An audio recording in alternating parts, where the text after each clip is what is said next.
الغريب بقصة اليوم إنه الحرامية ما فاتوا من الشباك، فاتوا من الباب وبترحيب كامل. خلونا ندخل بتفاصيل القصة ويلا نبدأ. الحكاية بتبلش بسنة 2006 بحي القصور الراقي بمدينة حماة.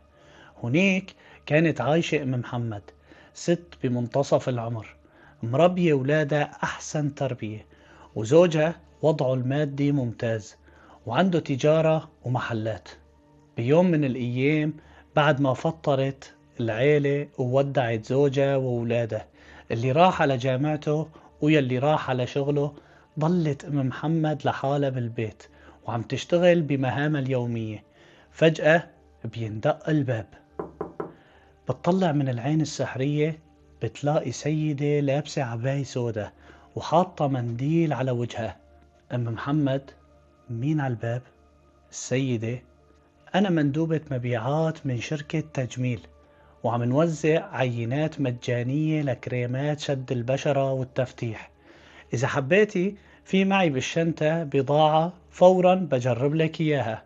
أم محمد يا حرام صدقت وفتحت الباب لتشوف هالكريمات السحرية، وما إن فتحت الباب إلا وهجموا 4 شباب كانوا متخبيين على جوانب الباب ومو باينين على العين السحرية. دخلوا بسرعة وسكروا الباب وحطوا شريط لاصق على تمه وربطوا لها إيديها ورجليها. البنت صارت تسحب الذهب من إيديها وأدنيها، والشباب قلبوا البيت فوقاني تحتاني وسحبوا كل شي مصاري وذهب مخبى بالخزن وحملوا حالهم وهربوا. ضلت أم محمد مربطة ومصدومة لحتى رجعت بنتها من الجامعة وشافت هالمنظر المرعب.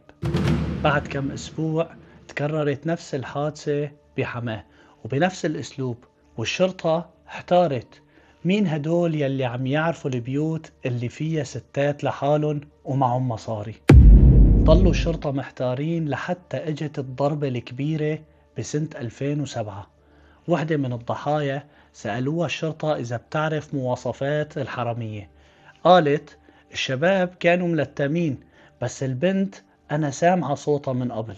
ولما ضغطوا عليها الشرطة وحاولت تتذكر، قالت للشرطة: سيدي، هاي سمر اجت لعندي من يومين هي واخواتها البنات مشان يخطبوا بنتي لأخوهم سميح. هون انكشفت اللعبة. سمر وبنتين معها كانوا يروحوا على البيوت المرتاحة ماديا بحجة انهم خطابين وعم يدوروا على عروس لأخوهم. يقعدوا يشربوا قهوة وعينيهن تفصفص البيت فصفصة. وين الذهب؟ شو بيلبسوا الستات؟ شو وضعهم المادي؟ وبعد يومين 3 بترجع سمر لحالها بصفة مندوبة مبيعات ومع عصابة الشباب لحتى ينفذوا السرقة الكبيرة.